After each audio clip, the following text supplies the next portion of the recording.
Lundi 25 novembre 2024, bonjour à tous et merci d'avoir pris le rendez-vous de la revue de presse. Encore une bavure policière, c'est le titre en manchette du quotidien Matin Libre de ce jour. Le journal fait référence au décès du jeune Faisal à Parakou dans une rixe la semaine écoulée et se demande si ce sont les conséquences d'une fusion mal gérée. Le même sujet est abordé par Fraternité qui écrit à sa une « Récurrence des bavures policières, le temps des interrogations ». À en croire ce quotidien, les bavures policières continuent de faire la une de l'actualité et ce, malgré les multiples dénonciations des citoyens. Le cas du jeune Faisal est alors la goutte d'eau qui fera déborder le vase. Et face à cette vague d'indignation, la police républicaine a choisi de jouer la carte de l'apaisement, nous informe le Soleil Bénin Info. Tout ceci fait dire à Gaskiani Info qu'il y a urgence de rassurer le peuple face à la bavure policière à Parakou. Toujours au sein de la police, certains agents se prêtent à des fouilles abusives des téléphones portables des citoyens.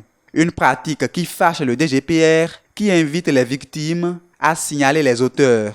Fouilles abusives de téléphones portables, les mises en garde de la hiérarchie policière, titre le matinal à sa une tout en invitant les victimes à se manifester. De son côté, Dynamisme Info parle de rappel à l'ordre du DGPR pour faire respecter les droits des citoyens.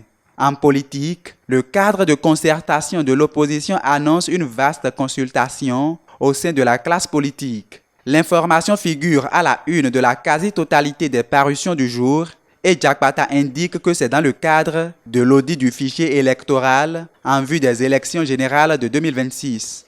Art et culture à présent avec l'affiche du jour qui nous apprend que le Bénin et la France signent un nouvel accord de financement. Le sujet est abordé par plusieurs autres journaux à l'instar de Libération qui fait savoir que c'est un financement de près de 36 milliards de francs CFA pour le Bénin.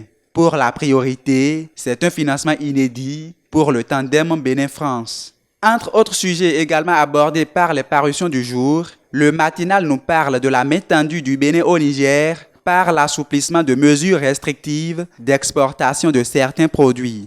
Couverture mobile et Internet au Bénin, le journal du service public La Nation affiche en manchette que nous sommes à un taux de pénétration de 90%. Pendant ce temps, Nord-Sud Quotidien fait savoir que les membres de la haute autorité de l'audiovisuel et de la communication sont promus à des grades dans l'ordre national du Bénin.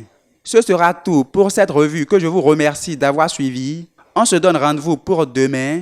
Bon début de semaine à vous.